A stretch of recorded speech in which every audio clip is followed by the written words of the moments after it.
ከጥቅምት 1900 የተነሳውን የጦር ኃይል ታሪካችንን ይዘን በዱላ ቅብብል ዛሬ ላይ ደርሰናል። ይህ ሞርስ ኮሚኒኬሽን ነው። የኢትዮጵያን ሉዓላዊ ግዛት እየጠበቀና እያስከበረ ዛሬ ላይ ያደረሰውን ትናንት ደሙን ያፈሰሰ አጥንቱን የከሰከሰውን እያመሰገንን ታሪኩን እየተረክን የፈጸመውን ጀብድ እየዘከርን ለዛሬው የጦር ኃይል ብርታት እንዲሆነው እያደረግን ለነገው ተተኪ ጀግንነትን እንዲወርስ ተግተን እንሰራለን። ጀግናን ማመስገን ጀግናን መፍጠር ነው።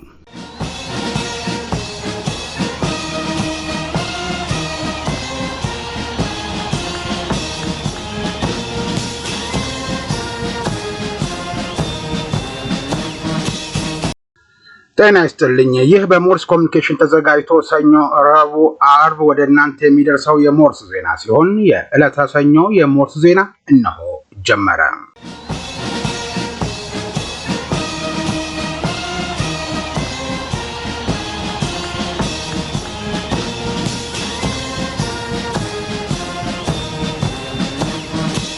አርእስተ ዜና።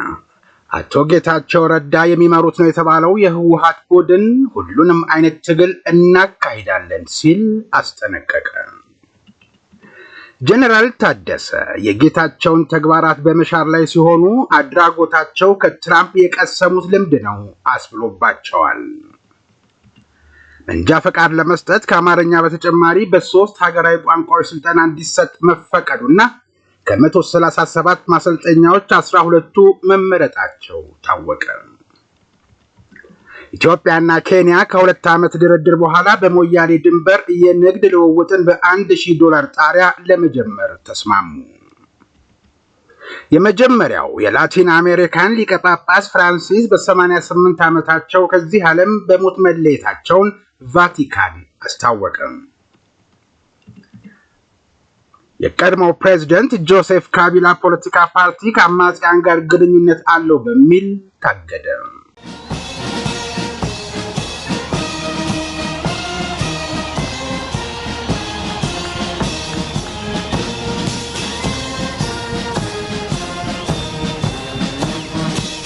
የተወደዳችሁ ቤተሰቦቻችን ኢዮብ ደመቀ እስከ ዜናው ፍጻሜ ድረስ አብሬያችሁ ቆያለሁ። ወደ ቀዳሚው ዜና አልፋለሁ። የመጀመሪያው የላቲን አሜሪካ ሊቀ ጳጳስ ፍራንሲስ በ88 ዓመታቸው ከዚህ ዓለም በሞት መለየታቸውን ቫቲካን አስታወቀ። ፍራንሲስ ትናንት የትንሣኤ በዓልን አስመልክተው በቅዱስ ጴጥሮስ አደባባይ ብቅ ብለው ለእምነቱ ተከታዮች መልካም ትንሣኤ የሚል አጭር መልእክት አስተላልፈው ነበር።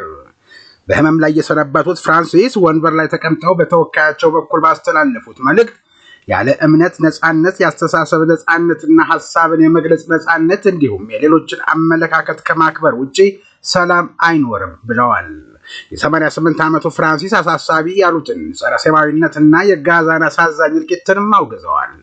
የ88 ዓመቱ ርዕሰ ሊቃነ ጳጳሳት ፍራንሲስ በከፍተኛ የሳምባ ምች ህመም በሕክምና ላይ የነበሩ ሲሆን በወቅቱም በተደጋጋሚ የጤናቸው ሁኔታ አሳሳቢ ሁኔታ ላይ መሆኑ እየተዘገበ ነበር።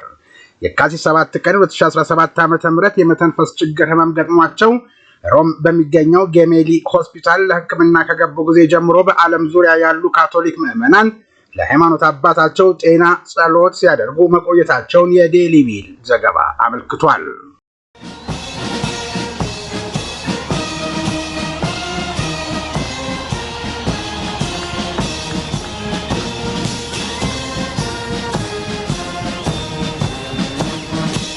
ክርስቶስ የሚወዳቸውን ታላቅ አባታችንን በትንሣኤው ማግስት ወሰደ፣ ዘላለማዊ ማረፊያ ወስዷቸዋል ስትል በሮማው ርዕሰ ሊቃነ ጳጳሳት ፍራንሲስ ዕረፍት አስመልክቶ የኢትዮጵያ ካቶሊካዊት ቤተክርስቲያን መግለጫ ሰጥታለች።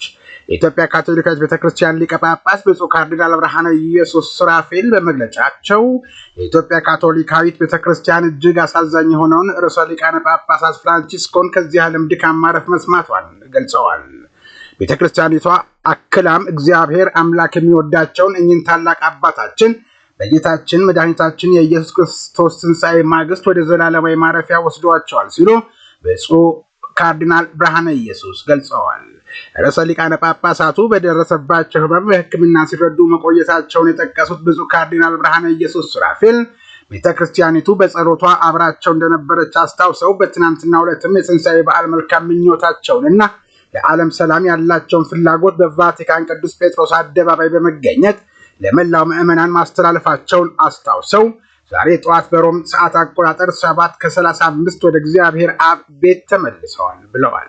ቅዱስ አባታችን ሕይወታቸውን በሙሉ ለጌታና ለቤተክርስቲያን አገልግሎት የሰጡ ነበሩ ያሉት ካርዲናል ብርሃነ ኢየሱስ የኢትዮጵያ ካቶሊካዊት ቤተክርስቲያን ፖፕ ፍራንሲስ ለኢየሱስ ክርስቶስ እውነተኛ ደቀ መዝሙር በመሆን ላሳዩት ታላቅ ምሳሌነት ምስጋና እንዳላት ብፁዕ ካርዲናል ብርሃነ ኢየሱስ ገልጸዋል። የብፁዕ ቅዱስ ርዕሰ ሊቃነ ጳጳሳት ፍራንቺስኮስ ነፍስ ለአንዱና ለቅድስት ሥላሴ ማለቂያ የሌለው መሐሪ ፍቅር በአደራ እንሰጣለን። ቅዱስነታቸው የጌታችን መድኃኒታችን ኢየሱስ ክርስቶስ ራሱ የመሰረታትን ከ1.4 ቢሊዮን በላይ ምዕመናን ያሏትን ቤተክርስቲያን በክህነት በሊቀ ጳጳስነት በካርዲናልነት እንዲሁም በቅድስት መንበር እረኝነት በርካታ ሐዋርያዊ አገልግሎቶችን ያበረከቱ ነበሩ ብለዋል። የኢትዮጵያ ካቶሊክ ቤተክርስቲያን የጳጳሳት ጉባኤ በድጋሚ የተሰማውን ጥልቅ ሐዘን እየገለጸ በቅዱስ አባታችን የሕመም ወቅት በጸሎት አብራችሁ ለነበራችሁ ካቶሊካውያንና በጎ ፈቃድ ያላችሁ ወገኖች ሁሉ እግዚአብሔር ይስጥልን በማለት ምስጋናቸውን አቅርበዋል። በኢትዮጵያ የሚገኙ ካቶሊካውያንና በጎ ፈቃድ ያላቸው ወገኖች ሁሉ ለርዕሰ ሊቃነ ጳጳሳቱ ዘላለማዊ ዕረፍት በጸሎት ከኢትዮጵያ ካቶሊካዊት ቤተክርስቲያን ጎን እንዲሆኑ ጥሪ አቅርበዋል። የርዕሰ ሊቃነ ጳጳሳቱን ሕልፈተ ሕይወት አስመልክቶ በኢትዮጵያ እንዲሁም በዓለም አቀፍ ደረጃ የሚከናወኑ የሥርዓተ ቀብርና ሌሎች መርሃ ግብሮችን በተከታታይ የምታሳውቅ መሆኑንም የኢትዮጵያ ካቶሊካዊት ቤተክርስቲያን ሊቀ ጳጳስ ብፁዕ ካርዲናል ብርሃነ ኢየሱስ ሱራፌል አስታውቀዋል። ይህ በእንዲህ እንዳለ ብፁዕ ወቅዱስ አቡነ ማትያስ ቀዳማዊ ፓትርያርክ ርዕሰ ሊቃነ ጳጳሳት ዘኢትዮጵያ ሊቀ ጳጳስ ዘአክሱም ወእጨጌ ዘመንበረ ተክለ ሃይማኖት የሮም ካቶሊክ ቤተክርስቲያን መሪ በሆኑት በብፁዕ ወቅዱስ ፖፕ ፍራንሲስ ሕልፈት የተሰማቸውን ጥልቅ ሐዘን ለመላው የሮማ ካቶሊካዊ መሪዎችና በመላው ዓለም ላሉ ምዕመናን እንዲሁም በኢትዮጵያ ላሉ ካቶሊካውያን በኢትዮጵያ ኦርቶዶክስ ተዋሕዶ ቤተክርስቲያን ስም ገልጸዋል። በተያያዘ ዜና ጠቅላይ ሚኒስትር ዶክተር አብይ አህመድ በብፁዕ ወቅዱስ ርዕሰ ሊቃነ ጳጳሳት ፍራንቺስኮስ ሞት የተሰማቸውን ሐዘን ገልጸዋል።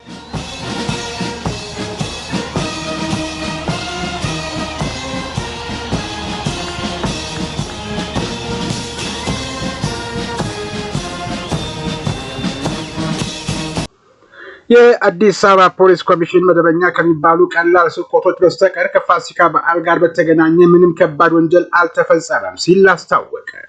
የአዲስ አበባ ፖሊስ የሕዝብ ግንኙነት ዳይሬክተር ኮማንደር ማርቆስ ታደሰ እንደተናገሩት ጠጥቶ ማሽከርከር የበዓላቱ ወቅት ዋነኛ አደጋ መንስኤ ነው። በመሆኑም ፖሊስ ኮሚሽኑ ባደረገው ጠንካራ ቁጥጥር 1072 ፍተሻዎችን አድርጎ 33 አሽከርካሪዎችን ከመጠን በላይ ጠጥተው ሲያሽከረክሩ ተይዘው በደንብ መተላለፍ ቅጣት ተላልፎባቸዋል ብለዋል።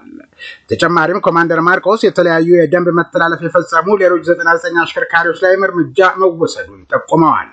41 አሽከርካሪዎችን ደግሞ በምክር አልፈናቸዋል ነው ያሉት ኮማንደሩ። በአዲስ አበባ በበዓሉ ዋዜማ በቦሌ ወረዳ 14 ገርጂ አካባቢ መንገድ በማቋረጥ ላይ የነበሩ እድሜያቸው 50 ዓመት የሚሆን ሰው ተገኝተው ሕይወታቸው ማለፉን ኮማንደሩ የተናገሩት ለኢትዮ ኤፍኤም ነው።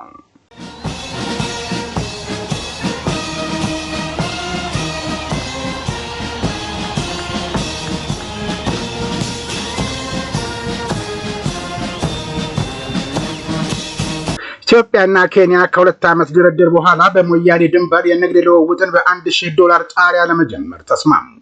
ኢትዮጵያና ኬንያ ለ2 ዓመታት በዘለቀ ድርድር በአፍሪካ አህጉራዊ ነፃ የንግድ ቀጣና ማዕቀፍ የሁለትዮሽ የንግድ ልውውጥን ለማቀላጠፍ የሚያስችል የመግባቢያ ስምምነት ተፈራርመዋል።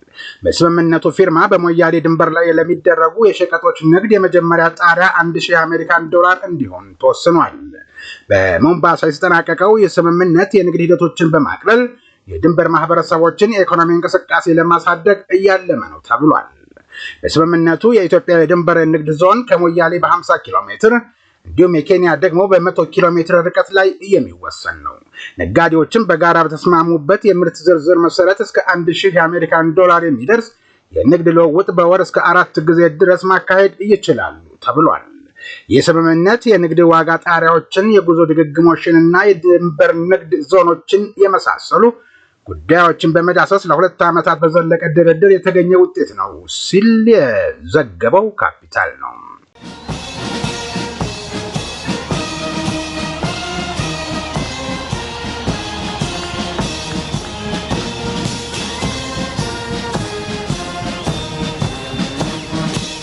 መንጃ ፈቃድ ለመስጠት ከአማርኛ በተጨማሪ በ3 ሀገራዊ ቋንቋዎች ስልጠና እንዲሰጥ መፈቀዱና ከ137 ማሰልጠኛዎች 12ቱ መመረጣቸው ታወቀ። የአዲስ አበባ ከተማ አስተዳደር የአሽከርካሪና ተሽከርካሪ ፈቃድና ቁጥጥር ባለስልጣን ለረጅም ጊዜ ሲጠየቁ የነበሩ የመልካም አስተዳደር ጥያቄዎችን እየፈታ መሆኑን አስታውቋል። የእጩ አሽከርካሪዎች የንድፍ ሐሳብ ስልጠናና ፈተና በአማርኛ ቋንቋ ብቻ የሚሰጥ በመሆኑ በአፍ መፍቻ ቋንቋቸው በአማራጭነት ቢሰለጥኑና ቢፈተኑ የተሻለ ውጤት ሊያመጡ እንደሚችሉ ተገልጋዮች ለረጅም ጊዜ ሲጠይቁ እንደነበር ባለስልጣኑ አስታውሷል። የተቋሙ ስትራቴጂክ ማኔጅመንት የካሪኩለም ዝግጅትና የጥያቄዎች የትርጉም ስራ መጠናቀቁን ጠቁሟል።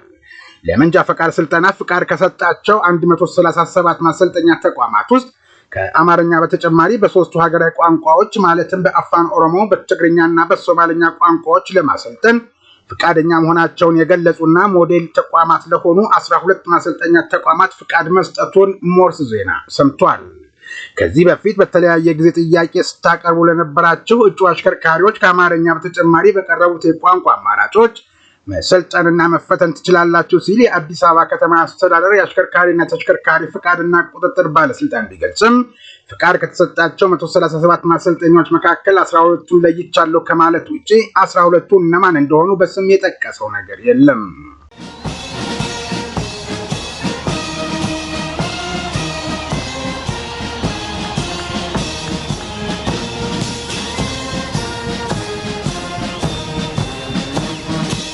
አቶ ጌታቸው ረዳ የሚመሩት ነው የተባለው የህወሓት ቡድን ሌሎችን ያገለለና አቃፊ ያልሆነ ካቢኔ ተቋቁሟል በሚል ተቃውሞውን ገለጸ። አዲሱ የትግራይ ጊዜያዊ አስተዳደር ካቢኔ ወደ ስራ መግባቱን ፕሬዝዳንቱ ሌተናል ጀነራል ታደሰ ወረደ ማሳወቃቸውን ተከትሎ የአንዱን ህገወጥ ቡድን ፍላጎት ብቻ በማድመጥ ሌሎችን ያገለለ አቃፊ ያልሆነ ካቢኔ ማቋቋም ተቀባይነት የለውም ሲል በአቶ ጌታቸው የሚመራው የህወሓት ቡድን ተቃውሞ አዲሱ ካቢኔን በአስቸኳይ እንዲያስተካክል ጠይቋል። ጌታቸው ረዳ ስማቸውና ፊርማቸው ያላረፈበት ግን በጌታቸው ረዳ የሚመራ ማዕከላዊ ኮሚቴ መሆኑን በስተግርጌ ካለው ጽሑፍ መረዳት ባስቻለውና በይፋ ባሰራጨው መግለጫ በባለፈው ጊዜያዊ አስተዳደር ላይ ወታደራዊ መፈንቅለ ስልጣን ተካሂዷል የሚል አገላለጽን ተጠቅሟል። በትግራይ ወታደራዊ መፈንቅለ መንግስት በማካሄድ ስልጣን ከተያዘ 40 ቀናት ተቆጥረዋል ያለው ይሄው የቡድኑ መግለጫ የአቶ ጌታቸው አስተዳደር ህገወጡ ተግባር ተጋግሎ ወደ ተባባሰ ግጭት እንዳያመራ ስልጣን ጭምር ለሰላም ሲል አሳልፎ ሰጥቷል በማለት ገልጿል። አዲሱ ፕሬዝዳንት ጀነራል ታደሰ ወረደ በፌደራል መንግስትና በዓለም አቀፍ ተቋማት ወኪሎች ፊት የፈረሙት ሰነድ ሳይውል ሳያድር በመጣስ ወደ አንድ ወገን ያደላ ካቢኔ አቋቁሟል በማለትም ይሄው ቡድን የተጀመረውን ለውጥ የሚያስቀጥል እንጂ ወደ ኋላ የሚመልስ አካሄድ ተቀባይነት እንደሌለው በመግለጽ የተቋቋመው ካቢኔ በአስቸኳይ እንዲስተካከልና አቃፊ እንዲሆን ጥሪ አቅርቧል። ይህ ሳይሆን ከቀረ ግን አለ በጌታቸው ረዳ የሚመራ ነው ብሎ ራሱን የገለጸው ቡድን ይህ ሳይሆን ከቀረ ግን ህዝቡን ኋላ ቀር ገዢ ካለው ኃይል ለማላቀቅ ሁሉም አይነት ትግል እንደሚያካሂድ አስጠንቅቋል። ይህንን አቋሙንም የፌደራል መንግስትና የዓለም አቀፍ ማህበረሰብ በግልጽ ይወቁልኝ ብሏል። የአዲሱ ጊዜያዊ አስተዳደር ፕሬዝዳንት ሌተናል ጀነራል ታደሰ ወረደ አዲሱ ካቢኔያቸው ለስራ መግባቱ ይፋ ባደረጉበት ወቅት ለቀድሞ ፕሬዝዳንት አቶ ጌታቸው ረዳና በኃላፊነት ለሌሉ ሌሎች ካቢኔ አባላት ምስጋናና እውቅና ለመስጠት ያለመ ስነ ስርዓት ይካሄዳል ብለው ነበር። ይሁን እንጂ በእነ ሞንጆሪኖ ቡድን እምቢተኝነት ጀነራሉ ሐሳባቸውን ለመቀየር እንደተገደዱ የሚናገሩ ምንጮች ቢኖሩም ከሌላ ወገን ይህን አባባላቸውን ማረጋገጥ አልተቻለም።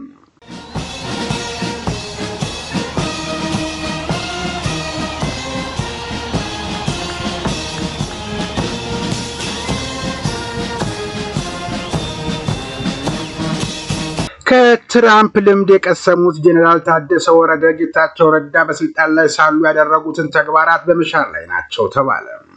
ጀነራሉ ዓለም አቀፍ ተወካዮች እና ከፍተኛ የፌደራል መንግስት ባለስልጣናትና ታዛቢዎች በተገኙበት 8 ነጥቦችን ለማከናወን ፈርመው ወደ መቀሌ ከተመለሱ በኋላ ቢሮ ገብተው ስራ ጀመሩ። ከትራምፕ ልምድ የወሰዱት ጀነራል ታደሰ ወረደ የክልሉን የሰላምና የጸጥታ ቢሮ ተጠሪነቱን ለራሳቸው አደረጉት ይሏቸዋል የሚተቿቸው ሰዎች። በመቀጠልም ጌታቸው ረዳ የእግድ ትዕዛዝ ያስተላለፉባቸው ጀነራሎችን እግዱ እንዲነሳላቸው አደረጉ። በአቶ ጌታቸው ረዳ ሲመራ የነበረውን የካቢኔ ቁጥር ከ27 ወደ 21 ሁለት ምክትል ፕሬዝዳንት የነበረውን ወደ 1 እንዲወርድ ያደረጉት ፕሬዝዳንቱ እስካሁን ምክትላቸው ማን እንደሆነ በይፋ አላስታወቁም። ይሁን እንጂ ከዶክተር ደብረጽዮን ገብረ ሚካኤል የህወሓት ቡድን ሰፊ ቁጥር ያለው የካቢኔ አባልን ያካተቱ ስለመሆኑ ተነግሯል። ምክትላቸው የህግ ምሁርና የህወሓት ምክትል ሊቀመንበር የሆኑት አቶ አማኑኤል አሰፋን አድርገው መሾማቸው ለጉዳዩ ቅርበት ያላቸውን ጨምሮ በርካቶች በጉዳዩ ላይ እየተነጋገሩበት ይገኛሉ። አሁንም የቀድሞ ፕሬዝዳንት አቶ ጌታቸው ረዳና ሌሎች የጊዜያዊ አስተዳደር አመራሮች የሚመሰገኑበት መድረክ እንደሚዘጋጅ ፍንጭ የሰጡት ጀነራሉ ፕሬዝዳንቱና አመራሮቹ ይመሰገኑበታል የተባለው የምስጋና ስነ ስርዓት መቼና የት እንደሚዘጋጅ ግን ያሉት ነገር የለም።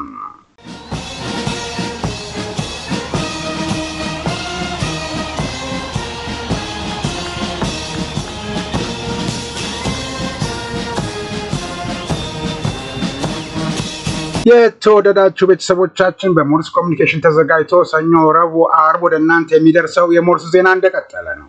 እናንተ ላይክ፣ ሰብስክራይብ፣ ሼር በማድረግ ስራዎቻችን ብዙዎች ዘንድ እንዲደርስ የበኩላችሁን አስተዋጽኦ አድርጉ። ወደ ውጭ ዜና አልፋለሁ። ኮንጎ የቀድሞ ፕሬዝዳንት ጆሴፍ ካቢላ ፖለቲካ ፓርቲ ከአማጽያን ጋር ግንኙነት አለው በሚል ታገደ። የሀገር ውስጥ ጉዳይ ሚኒስትር የጸጥታ ኃይሎች በካቢላ ንብረቶች ላይ ድንገተኛ ፍተሻ ካደረጉ ከቀናት በኋላ የቀድሞውን ፕሬዝዳንት ይፋዊ እንቅስቃሴ የኮነነ ሲሆን ካቢላንና ፓርቲያቸውን ፒአርዲ አመጽ ለማስነሳት በማሴርና በምስራቅ ኮንጎ በመንግስት ኃይሎች ላይ በሚደረገው ውጊያ M23 አማጽያንን በመርዳት ተከሰዋል። ለአውሮፓ አቆጣጠር እስከ 2019 ድረስ ለ18 ዓመታት ሀገሪቱን የመሩት ካቢላ ባለፈው ዓመት ፕሬዝዳንታዊ ምርጫ ከመካሄዱ በፊት ከሀገሪቱ እንደወጡ ተዘግቧል። ነገር ግን በቅርቡ ሀገሪቱ አደጋ ላይ ነች በማለት ለመመለስ ያላቸውን ፍላጎት ገልጸዋል። በአሁኑ ጊዜም በM23 ቁጥጥር ስር በምትገኘው ጎማ ከተማ ውስጥ እንዳሉ ወይም ወደዚያ እየተጓዙ እንደሆነ ግምቶች አሉ። ሚኒስትሩ ካቢላ በM23 አማጽያን ላይ ያሳዩትን አወዛጋቢ አመለካከት ያወገዙ ሲሆን በጎማ በኩል ወደ ሀገር ለመግባት በመምረጣቸውም ተችቷቸዋል። የፍትህ ሚኒስቴሩ ካቢላን በM23 አመጽ ውስጥ ቀጥታ ተሳትፎ አላቸው በሚል የተናጠል ክስ ሊመሰረትባቸው ማቀዱን አስታውቋል ሲል ቢቢሲ አፍሪካ ዘግቧል።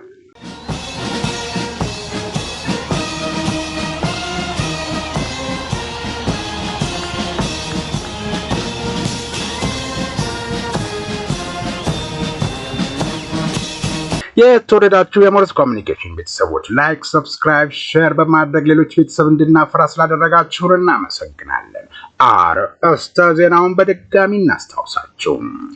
አቶ ጌታቸው ረዳ የሚመሩት ነው የተባለው የህወሓት ቡድን ሁሉንም አይነት ትግል እናካሂዳለን ሲል ማስጠንቀቁ፣ ጀነራል ታደሰ የጌታቸውን ተግባራት በመሻር ላይ ሲሆኑ አድራጎታቸው ከትራምፕ የቀሰሙት ልምድ ነው መባሉ፣ እንጃ ፈቃድ ለመስጠት ከአማርኛ በተጨማሪ በ3 ሀገራዊ ቋንቋዎች ስልጠና እንዲሰጥ መፈቀዱና ከ137 ማሰልጠኛዎች 12ቱ መመረጣቸው፣ ኢትዮጵያና ኬንያ ከ2 ዓመት ድርድር በኋላ በሞያሌ ድንበር የንግድ ልውውጥን $1000 ጣሪያ ለመጀመር መስማማታቸው፣ የመጀመሪያው የላቲን አሜሪካ ሊቀ ጳጳስ ፍራንሲስ በ88 ዓመታቸው ከዚህ ዓለም በሞት መለየታቸውን ቫቲካን ማስታወቁን፣ የቀድሞው ፕሬዝዳንት ጆሴፍ ካቢላ ፖለቲካ ፓርቲ ከአማጽያን ጋር ግንኙነት አለው በሚል መታገዱን የተመለከተ መረጃ ወደ እናንተ አደረስን። ከዜናው ጋር ኢዮብ ደመቀ አብሬያችሁ ነበርኩ። በሞርስ ኮሙኒኬሽን ተዘጋጅቶ ሰኞ፣ ረቡዕ፣ ዓርብ ወደ እናንተ ሲደርስ የነበረው የዕለተ ሰኞ የሞርስ ዜና የእስካሁኑ ነበር። የፊታችን ረቡዕ በሞርስ ዜና እንገናኛለን። እስከዚያው ድረስ ጤና ይስጥልኝ።